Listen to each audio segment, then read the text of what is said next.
சசிகலா காலில் விழுந்ததை பற்றி இன்றைக்கி பேசணுமா? அப்போ அவர் உங்கள் வண்டவாளத்தை தண்டவாளத்தில் ஏற்றுவார்ல, ஏற்றுறாருல. இது வாங்க அரசியல்.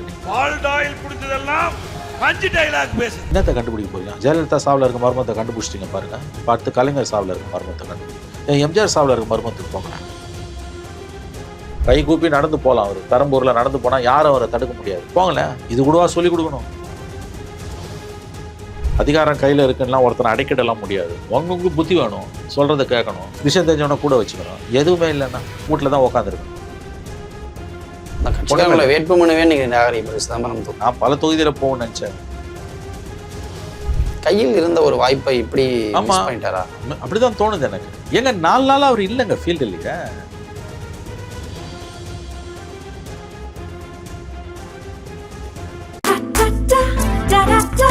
Taste the Milky Mist ice cream.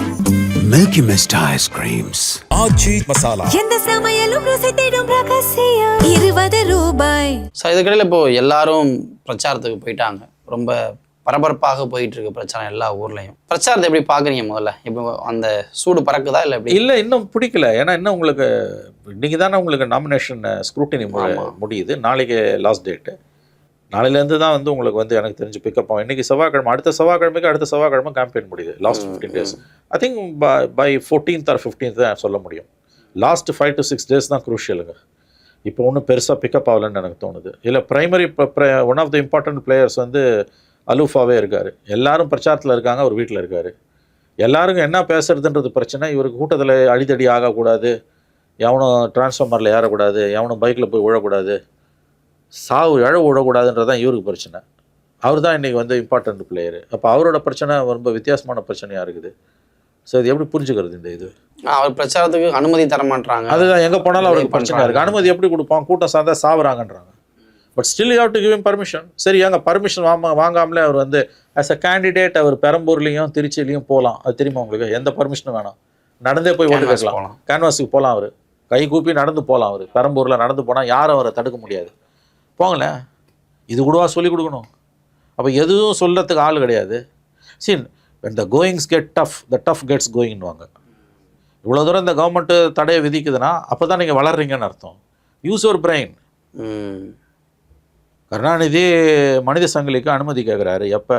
தள்ளாத வயதில். எப்போ? 2011 பதவி போன பிறகு 12 ஜார்ஜ் கமிஷனாக இருக்கும்போது துறைமுகத்திலேருந்து தாம்பரம் வரைக்கும் எது மனித சங்கிலி இலங்கை பிரச்சனைக்காக எல்லாம் ரெடியாக இருக்காங்க. Permission denied. ரோட்டில் வந்து அரெஸ்ட் பண்ணிட்டார் ஜார்ஜ். துண்டு பிரச்சனை விநியோகங்கிட்டார். அங்கங்கே துண்டு பிரச்சனை கொடுத்துட்டே போனாங்க. எமர்ஜென்சியில் இது இப்போ 2012 எமர்ஜென்சியில் எந்த பத்திரிகையெல்லாம் முடக்கப்பட்ட பொழுது, முரசொலியெல்லாம் வந்து எழுதப்பட்ட ஒவ்வொரு காப்பியும் வந்து தணிக்கைக்கு உட்படுத்தப்பட்ட பொழுது, பத்திரிகையை நடத்த முடியாத சூழல் வந்த பொழுது அவர் சஃபே தேட்டர்லேருந்து அண்ணா சிலை வரைக்கும் பிட் நோட்டீஸ் கொடுத்து நடந்துகிட்டே வர்றார். போராட்ட வடிவங்கள்ன்றது இன்னோவேட்டிவாக இருக்கணும். அப்படிலாம் ஒன்றும் எல்லாரையும் அதிகாரம் கையில் இருக்குன்னா ஒருத்தனை அடைக்கிடலாம் முடியாது. உங்களுக்கு புத்தி வேணும், சொல்கிறத கேட்கணும், விஷயம் தெரிஞ்சவனை கூட வச்சுக்கணும். எதுவுமே இல்லைன்னா வீட்டில் தான் உட்காந்துருக்கணும். அப்படி தானே இருக்குது. எலெக்ஷன் டைமில் எல்லா தலைவர்களும் ரோட்டில் இருக்காங்க மனோஜ். இவர் மட்டும் வீட்டில் இருக்கார். அண்ட் இவர் ரேசிங் அகேன்ஸ்ட் டைம். முடிஞ்சு போச்சு. இன்னும் இன்னைக்கு 15 நாள் இன்றைக்கி முடிஞ்சு போச்சு. இப்போ இதான் 4லேருந்து 14 நாள் தான். 14 days தான் இருக்குது. 14 daysக்குள்ளே நீங்கள் 234 தொகுதிக்கு போகணும். வேட்புமனுவே நீங்கள் நிராகரிப்பு. சிதம்பரம் தொகுதி ஏதோ ஒரு தொகுதியில் மட்டும் நிராகரி சந்தோஷப்படுங்க. அதில் அவங்க அப்பா போட்டிருக்காரு காம்படிட்டிவ் மாற்று வேட்பாளராக அப்பா இருக்கார். வாழ்க இந்திய ஜனநாயகம். அப்பா பிள்ளைகள் டிஸ்மிஸ் ஆனால் பரவாயில்ல, அப்பா வந்துட்டார் உள்ள. அது சகஜம். எனக்கு தெரிஞ்சு ஒரு தொகுதின்றது ஒன்றுமே இல்லை. நான் பல தொகுதியில் போகணும்னு நினச்சேன். பரவாயில்ல, உஷாராக தான் இருந்திருக்காங்க. சம்டைம்ஸ் அப்படி ஆகிடும். அது வந்து பெரிய ஆளுங்களுக்கு அது ஆகுது. அது ஒன்றும் பெரிய விஷயம் இல்லை. ஒரு இன்னொன்று பார்த்தீங்கன்னா, நேற்று திருவெரும்பூரில் ஒரு சம்பவம். அந்த வேட்பாளர் நம்ம அன்பில் மகேஷுடைய தொகுதி. அங்கே வந்து விஜய் வேட்பாளர் என்ன பண்ணுறாரு, ஒரு விஜய் மாதிரியான ஒரு சிலையை வந்து அவருடைய அந்த பிரச்சார வாகனத்தில் வச்சு ஓட்டு கேட்குறாரு. ஒரு அது நல்ல யுக்தி தான். ஆனால் வந்து ஒரு தலைவர் வர முடியலங்க, என் தலைவர் வர முடியல, அவரோட கிளேவை வச்சு நான் ஓட்டு கேட்குறேன் அப்படின்றது. சிலையை வச்சு ஓட்டு கேட்டுட்டு இருக்காரு அவர் எல்லா இடத்துலையும். ஹிந்துல அதை வந்து ரொம்ப அழகா போட்டோ எடுத்து போட்டாங்க. ஒரு எலெக்ஷன் டைம்ல ஒரு தலைவர் ஆக்டிவா இல்லாட்டினா பரவாயில்ல. மேபி அவரால் வர முடியல, பிரச்சாரத்துக்கு போக முடியலன்னா இது மாதிரி ஒரு புதிய முயற்சிகளை வேட்பாளர்கள் எடுக்கலாம். இப்போ ஜெயலலிதா அவர்கள் இறந்த பொழுது அவருடைய புகைப்படத்தை வச்சுட்டு சில விஷயம் பண்ணாங்க. பட் அதெல்லாம் கூட சர்ச்சையாச்சுன்னு வச்சுக்கோங்க. ஆனா விஜய் டெட் பாடி வச்சுட்டு ஆர்கே நகர்ல பண்ணாங்க, சர்ச்சையாச்சு. ஆனா விஜய்க்கு இப்ப ஒரு சிலையை அவங்க பண்ணி கொண்டுட்டு போற அளவுக்கு it shows their weakness. Vijay வந்து நலமுடன் இருக்கிறார், நல்லா தான் இருக்கார், அவர் ஹெல் அண்ட் ஹெல்த்து. அவர் வர முடியலன்றது வெரி சேட் இல்லை உங்களுக்கு? பிரச்சனை பண்ணுது போலீஸ்னா அதை புத்திசாலித்தனமாக முறியடிக்கணும். கையில் இருந்த ஒரு வாய்ப்பை இப்படி மிஸ் பண்ணிட்டாரா? அப்படிதான் தோணுது எனக்கு. ஏங்க 4 நாளாக அவர் இல்லைங்க ஃபீல்டுலையே. வேற யுவர் ரேசிங் அகேன்ஸ்ட் டைம். ஒரு நாளைக்கு 10 தொகுதி போனால் கூட நீ எல்லா தொகுதியும் பண்ண முடியாது. மொத்தமே 14 நாள் தான் இருக்குது. 10 தொகுதிக்கு போனால் கூட 140 தொகுதி தான். Still 100 constituencies are left out. எங்கே போகிறீங்க, என்ன பேச போகிறீங்க? எல்லா தலைவர்களும் ஆல்ரெடி போயிட்டாங்க. ஆமாம், எல்லாரும் ஆல்மோஸ்ட் ஹாஃப் ஆஃப் தமிழ்நாடு முடிச்சிட்டாங்க. வெறும் சோஷியல் மீடியாவை நம்பிட்டு இருக்காங்க. அது எந்த அளவுக்கு இட்ஸ் ஒரு இன்ட்ரெஸ்டிங் திங். என்னென்னா இந்த எலெக்ஷன் முடிவுக்கு பிறகு நம்ம ஆராய வேண்டிய விஷயம். அஃப்கோர்ஸ் எலெக்ஷன் முடிஞ்ச பிறகு நம்ம நிறையா பேசணும் அந்த ட்ரெண்டை பற்றி. ஆக்சுவலாக அதுதான் ஹெல்த்தியாக இருக்கும். மற்றது எல்லாமே ஸ்பெக்குலேஷனும் நம்மளை அறியாமலே நம்ம விருப்பங்களை பேசணும் நம்ம எல்லாரும், நான் உட்பட. நீங்கள் பார்த்தீங்கன்னா வந்து சோஷியல் மீடியாவில் அவங்க ரொம்ப பவர்ஃபுல்லாக இருக்காங்கன்றாங்க. அது எந்த அளவுக்கு இந்த எலெக்ஷனில் எதிரொலிக்குதுன்னு நம்ம பார்க்கணும். கிரவுண்ட்லேயுமே சார் இப்போ ரீசெண்டாக மக்கள் கருத்தில் எடுக்க போனோம். ஓகே, அப்போ நிறைய இடங்கள்ல மைக்கு நீட்டும் பொழுது டிவிகேன்ற சொல்கிறாங்க. இல்லை எனக்கு அதில் வந்து நம்ம கேட்குறவங்கெல்லாம் இல்லை பேசுகிறவங்கெல்லாம் ஈஸியாக பேசுகிறவங்க டிவிக்கே இருக்காங்களா, இல்லை வந்து ட்ரெடிஷ்னலாக ஓட்டு போடுறவங்க அமைதியாக இருக்காங்களான்ற டவுட்டில் இருக்குது. பட் ஸ்டில் வந்து பார்த்தீங்கன்னா இந்த கேள்வி இப்போ உங்களை மாதிரி நான் வந்து ஒரு 4-5 யூடியூப் சேனல்ஸில் எனக்கு பரிச்சயமான சேனல்ஸில் இருக்கக்கூடிய நண்பர்களிடம் பேசும்பொழுது அவங்க எல்லாருமே இதே அனுபவத்தை தான் பகிர்ந்துக்கிட்டாங்க. அவங்க எல்லாருமே சொல்கிறது, நாங்கள் போகிறோம், களத்துக்கு போகிறோம், ஒரு 10 பேரை பார்க்குறோன்னா 8 பேர் குறையாமல் 7லேருந்து 8 பேர் டிவிக்கேன்றாங்க. யூஸ்வலி 7 to 8 அவுட் ஆஃப் 10 தாவேக்காக தான் போடுவோன்னு வெளிப்படையாக சொல்கிறாங்கன்ற. அது ஓட்டாக டிரான்ஸ்லேட் ஆச்சுன்னா இது தமிழ்நாடு அரசியல் வந்து தலைகீழாக போயிடுமோன்னு தோணுது தெரியல அது எப்படி. ஏன்னா இது வந்து இப்படி பேசுகிறவங்களில் ஒரு 50% ஓட்டாக கன்வெர்ட் ஆனால் கூட கம்ப்ளீட் ஓவரால் ஆகிடும்.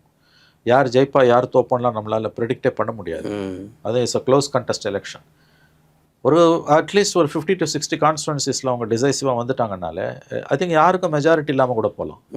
Maybe for the first time the state heading for a hung அசம்பிளின்னு கூட தோணுது இந்த மாதிரியான ஒரு. ஏன்னா நான் என்னுடைய அனுபவத்தில் நான் பார்த்த நடிகர்கள் யார், சிவாஜி, விஜயகாந்த், கமல், இந்த பாப்புலாரிட்டியை இன்ஃப்ளூயன்ஸை யாருக்கிட்டையும் கேட்டதே கிடையாது.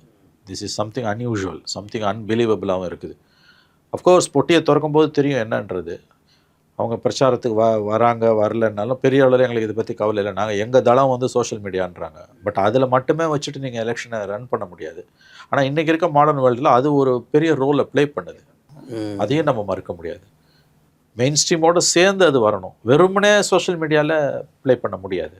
அந்த ஒரு ரிஸ்க் இருக்குது. பட் அவங்க அதை பெரிய அளவில் நம்புகிறாங்க. பெரிய அளவில் அதை அவங்க நம்புகிறாங்க அந்த டீமை. தெரியல மக்கள். ஆமா, அவங்க அந்த அஃபிடவிட்லாம் டவுன்லோட் பார்த்தீங்களா, விஜய்க்கு எவ்வளோ டவுன்லோட்ஸ் ஆயிருக்கு, அவ்வளோ அப்படி ஆகவே இல்லை, அந்த கணக்கில் தான் அவங்க நிறைய ஃபோக்கஸ் பண்ணுறாங்க. ஸோ அவங்க எலெக்ஷன் அப்ரோச் பண்ணுற விதம் ஆக்சுவலி கொஞ்சம் வித்தியாசமாக இருக்குது. எஸ், நம்ம ரெகுலராக பார்க்குற எலெக்ஷன்ஸ் வந்து லீடர்ஸ் பயங்கரமாக கிரவுண்டில் இறங்கி போவாங்க, மேசிவ் க்ரௌட்ஸ் இருக்கும். இவருக்கு க்ரௌட்ஸுக்கெல்லாம் பஞ்சம் இல்லை. பட் புது கான்செப்டாக இருக்கக்கூடிய ஐ திங்க் சோஷியல் மீடியா ரொம்ப பவர்ஃபுல்லாக வந்த பிறகு வர முதல் எலெக்ஷன். 21 கூட இவ்வளோ தூரம் பவர்ஃபுல்லாக சோஷியல் மீடியா இல்லை. ஸோ சோஷியல் மீடியாவோட குரோத் ரொம்ப அதிகமாக இருக்கக்கூடிய ஒரு காலகட்டத்தில் வரக்கூடிய தமிழ்நாட்டில் முதல் தேர்தல் இது. அப்புறம் அதை யூஸ் பண்ணுறவங்க அதிகமாக ஒரு கட்சியில் இருக்காங்க. அதை யூஸ் பண்ணுறவங்களும் அதிகமாக அந்த கட்சியில் இருக்காங்க. ஸோ இது அந்த ஆங்கிளில் பார்க்கும்போது திஸ் இஸ் அன்பிரடிக்டபிள் தான் இது வந்து. ஆனால் இவ்வளோ பாப்புலராக இருக்க அந்த நபரை வந்து எடப்பாடி அவர்களோ இல்லை ஸ்டாலின் அவர்களோ பெரிய அளவில் கண்டுக்க மாட்டாங்க. 2 பேரும் உள்ளே பயந்துருக்காங்க. போத் ஸ்டாலின் அண்ட் எடப்பாடி உள்ளே அவர்கள் வந்து பெரிய அளவில் வந்து அச்சம் கொண்டிருக்கிறார்கள். ஏன்னா இவர் உடைக்கிற ஓட்டு எப்படி போவோம், தனக்கு எதிரான ஓட்டை தான் அவர் உடைக்கிறாரு, தனக்கு பெரிய பாதிப்பு இல்லைன்னு ஸ்டாலின் நினைக்கிறார் என்று நாம் சொல்ல முடியாது. இதே நிலைமை தான் எடப்பாடிக்கும். அவர் நம்ம ஓட்டை உடைக்கல, அவங்க ஓட்டை தான் உடைக்கிறாருன்னு சொல்ல முடியாதுன்னு. ஏன்னா 2 பேருமே வந்து எக்ஸ்பீரியன்ஸ்டு பாலிட்டிஷியன்ஸ். அதில் ஸ்டாலின் வந்து அதிகப்படியான அனுபவம் உள்ளவர். எடப்பாடியும் குறைச்சி மதிப்பிட முடியாது, 4.5 ஆண்டுகள் முதலமைச்சராக இருந்திருக்கார். ஆக 2 பேருக்குமே வந்து 2 பேரும் மேஜர் பிளேயர்ஸ். இன்னைக்கு 2 பேருக்குமே உள்ளுக்குள்ளே ஒரு பயம் இருக்குது, உண்மையிலே இருக்குது. விஜய் ஃபேக்டர் அவங்கள தூக்கமற்ற இரவுகளை கொடுத்துக்கொண்டு என்ன செய்வார்னு அவங்களுக்கு தெரியல. யார் ஓட்ட உடைப்பாருன்னு உறுதியிட்டு சொல்ல முடியல. It is completely unpredictable. I think this election, Manoj, is going to be a nightmare for any cephalogist. Tamil Nadu election இந்த முறை அறிவுள்ள, மனசாட்சி உள்ள, திறமை உள்ள, நேர்மை உள்ள, தொழில் தர்மம் உள்ள எந்த ஒரு செஃபாலஜிஸ்ட்டுக்கும் most challenging. And I think he won't predict. Election முடிஞ்ச பிறகு அனாலிசிஸ் பண்ணலாம். எலெக்ஷனுக்கு முன்னால் ப்ரெடிக்ஷனுக்கு தமிழ்நாட்டில் எந்த செஃபாலஜிஸ்ட்டும் இந்த முறை வரமாட்டாங்கன்னு எனக்கு தோணுது. ஏன்னா திஸ் இஸ் அட்டர் கன்ஃபியூஸ் ஸ்டேட்டாக இருக்குது. ஏன்னா இந்த ஒப்பீனியன் போல்ஸே முன்னுக்கு பின் முரணாவே வந்துட்டு இருக்கு. திடீர்னு ஒரு க்ளோஸ் கான்டெஸ்ட்ன்றாங்க, திடீர்னு பார்த்தா ஏடிஎம்கேன்றாங்க, திடீர்னு பார்த்தா ஒரு வாரத்தில் டிஎம்கேன்றாங்க, இன்னொரு பக்கம் 23% தாவேக்கா வாங்கிடும், ஆனால் 2 சீட்டு தான் வாங்குன்றாங்க. அது எல்லாமே முன்னுக்கு பின் முரணா இப்படி இருக்கு. ஸோ செஃபாலஜிஸ்ட்டுக்கு வந்து இது மண்டை பிச்சுக்கிற வேலை. சீனியர் செஃபாலஜிஸ்ட் குறைஞ்சபட்ச அறிவு, மனசாட்சி, குறைந்தபட்ச மனநலம் இருக்கக்கூடிய எந்த செஃபாலஜிஸ்ட்டும் இந்த எலெக்ஷனை தமிழ்நாட்டில் ப்ரெடிக்ட் பண்ண மாட்டோம். ஏன்னா அது எந்த பக்கம் போகுதுன்னு தெரியல. இன்னொரு விஷயம், இந்த ஸ்டேஜில் these are all early days. நீங்கள் பார்த்தீங்கன்னா இன்னும் 15 நாள் இருக்குது நமக்கு, மோர் தென் 15 days, 17 days இருக்குது. 1/3 ஆஃப் த பீப்புள் வந்து இன்னும் முடிவு பண்ணலன்றாங்க யாருக்கு ஓட்டு போடுவோம். அந்த மாதிரி நான் சில பேரை பார்க்குறேன். என்ன பண்ணுறதுன்னு தெரியல. இவங்க மேலே ஒன்றும் பெரிய கோபம், வருத்தம் இல்லை, பெரிய தப்பு ஒன்றும் நடக்கலை, பட் ஒரு சேஞ்ச் வந்தால் நல்லாயிருக்கும்னு நினைக்கிறோம். ஆனால் யாருக்கு போகிறதுன்னு தெரியலன்றாங்க. சில பேர் வந்து இல்லை இவங்க பிடிக்கலங்க, இவங்க வேணாங்க, ஆனால் திமுக வேணாம், பட் யாருக்கு ஓட்டு போடுறது, ஆள் இல்லையேன்றாங்க. அது திமுகவோட பலம். அப்படி இருக்கவங்கள வந்து நெக்ஸ்ட் 15 days கன்வின்ஸ் பண்ணி ரீட்டைன் பண்ணுறது திமுகவுக்கு சேலஞ்ச், மேசிவ் சேலஞ்ச். அது அடுத்த 15 to 17 days அவங்கள கன்வின்ஸ் பண்ணணும். 1/3 of the people have not டிசைடட்னா the game is still not over. It's wide open. I think at least ஒரு 10 days நம்ம வெயிட் பண்ணணும். இன்னும் நாள் நெருங்க கேம்பெயின் எந்த திசையில் போகுது. சம்படி செட் தட் அதுக்கு நடுப்புற வரக்கூடிய பூகம்பங்கள் ஏதாவது இருக்கா இல்லையா. விஜயமே திடீர்னு ஒரு பேட்டி கொடுக்க போகிறாருன்னு சொல்கிறாங்க. அது ஃபார் த ஃபர்ஸ்ட் டைம் வந்து ஜி தமிழுக்கு அது தமிழ் புத்தாண்டு அன்னைக்கு கொடுக்க போகிறாங்க. Team come and talk. அவர் பேசட்டும், வெளியில் வந்து அவர் பேசட்டும். அவர் பேசினார்னா அது நல்லாயிருக்கும். பேசுவாரான்னு தான் எதிர்பார்க்குறாங்க. அவருக்கு பிடிச்ச ஜேர்னலிஸ்ட்டுக்கிட்டையாவது அவர் பேசணும். அட்லீஸ்ட் கடந்த காலங்களில் வந்து ஃப்ரெண்ட்லி ஜேர்னலிஸ்ட்டுக்கிட்ட பேசுவாங்க, அது கூட பேசல. அவர் இந்த ஸ்டேஜ் மேனேஜ்டு இன்டர்வியூஸாக கூட இருக்கும், அது கூட இல்லை அவங்களுக்கு. இப்போ சைக்கிள் இந்த பரப்புரையில் பார்த்தீங்க அப்படின்னா எடப்பாடி அவர்களும் உதயநிதி அவர்களும் மோதிக்கொள்கிற விதம், அது அரசியலாக நமக்கு வந்து தொண்டர்கள்கிட்ட அது நல்லா எடுபடக்கூடிய வாய்ப்பு உள்ள விஷயங்கள் தான். ஏன்னா அது வந்து ஒரு பர்சனல் அட்டாக் ரேஞ்சுக்கு கீழே போய், குறிப்பாக எடப்பாடி அவர்கள் பதவியேற்ற அந்த விஷயம் நடந்த ஃபோட்டோவை உதயநிதி அவர்கள் காட்டுறதா இருக்கட்டும், இல்லை உதயநிதியை வந்து பால்டாயில் குடிச்சவ தானேன்னு விமர்சிக்கிறதாக இருக்கட்டும், இந்த பரப்புரை இந்த அளவுக்கு இறங்கி இருக்கிறத இப்போ நம்ம எப்படி பார்க்க கேவலமாக இருக்குது. இந்த அளவுக்கு இறங்கக்கூடாது.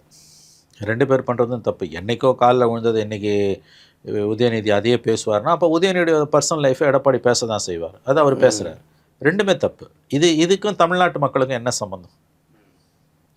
இந்த 5 ஆண்டு கால ஆட்சியில் திமுக ஆட்சியோட அவலங்களை பேசுகிறதுக்கு 1000 விஷயம் இருக்குது.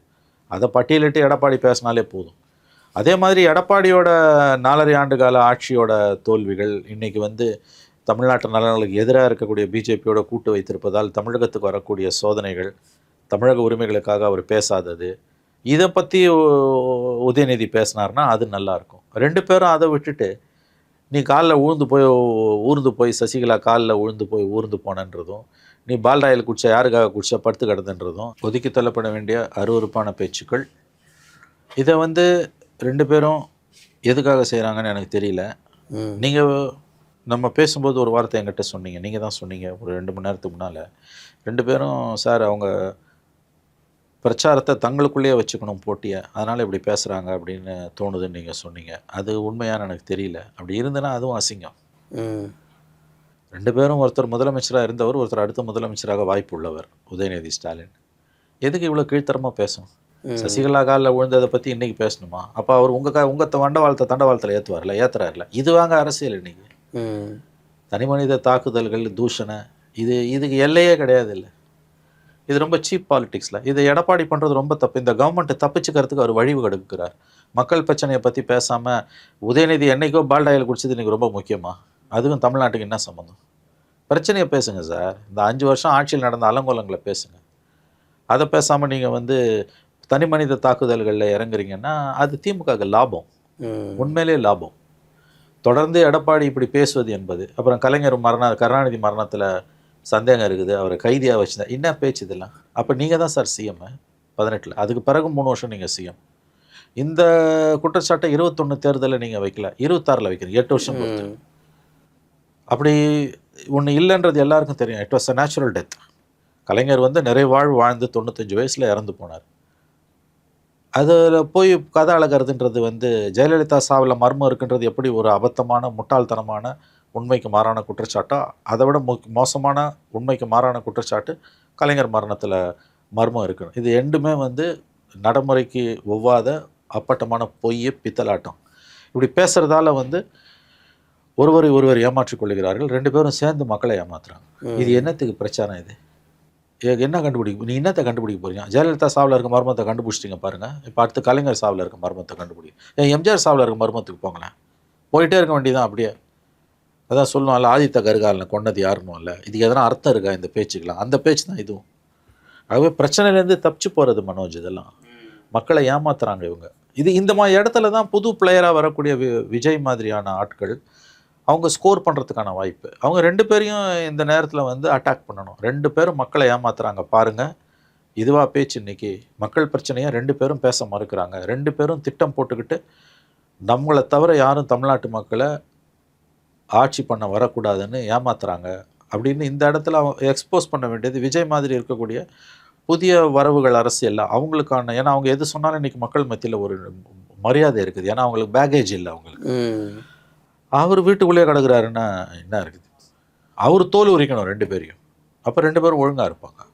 மொத்தத்தில் இந்த அளவுக்கு பிரச்சாரம் கீழே போகிறது அருவருப்பானது, ஆபத்தானது.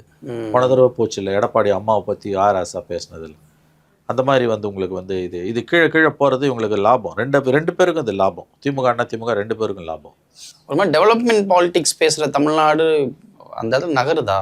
இல்லை, அப்படி சொல்லிட முடியாது மொத்தமாக. இது வந்து சம்டைம்ஸ் வந்து ஒரு ஜூசி நேச்சர் இருக்கணும்னுவாங்க. பட் அதுக்காக இப்போ இப்படி கீழே போகணும்னு அவசியம் கிடையாது. இஷ்யூஸை பேசுன்றேன் நான். இஷ்யூஸை பேசி இப்போ சந்தீப் ராய் ராத்தூரோட இந்த ஸ்டேட்மெண்ட் இருக்குல்ல, இதை எடுத்து எடப்பாடி பேச வேண்டியதானே? நீங்கள் நானும் பேசி ஒரு பிரயோஜனமும் கிடையாது. பிரயோஜனம் கிடையாது. நம்ம பார்த்து இன்னும் அதிகபட்சம் ஒரு 30,000 பேர் 40,000 பேர் 50,000 பேர் பார்ப்பான், அவ்வளோதான். அதுவும் பார்த்துட்டு போயிடுவான் அவன். ஆனால் people at the helm of affairs இருக்காங்கல்ல, பீப்புள் ஹூ மேட்டர்ஸ். இப்போ எடப்பாடி சந்தீப் ராய் ராத்தூரோட இந்த ஸ்டேட்மெண்ட்டை, இந்த சுற்றறிக்கையை பற்றி அவர் பேசுகிறாருன்னா டிபார்ட்மெண்ட்டு கொஞ்சம் ஒழுங்காக இருக்கும்ல. எலெக்ஷன் கமிஷன் பார்ப்பான்ல, why DG is sending this circular. அதை வந்து லீடர் ஆஃப் த அப்போசிஷன் அதை பேசும்பொழுது அதுக்கான வெயிட்டேஜ் கூடுது. அப்போ election commission will show some keen interest. தவறுகள் சரி செய்யப்படும். அப்போ அப்படி தான் போக முடியும். நீங்கள் அதை விட்டுட்டு யார் எப்போ பால்டாயில் குடிச்சாங்கன்னா இது என்ன இது ஈஸி ஒரு ஹேண்டில் பண்ணுறது ஈஸி, ரொம்ப ஈஸியாக போடும் டிஎம்கேக்கு. லெட்ஸ் சீ சார் என்ன நடக்குதுன்றதை பொறுத்து வந்து பார்க்கலாம். நேரத்துக்கும் கருத்துக்கும் நன்றி. நன்றி மனோஜ்.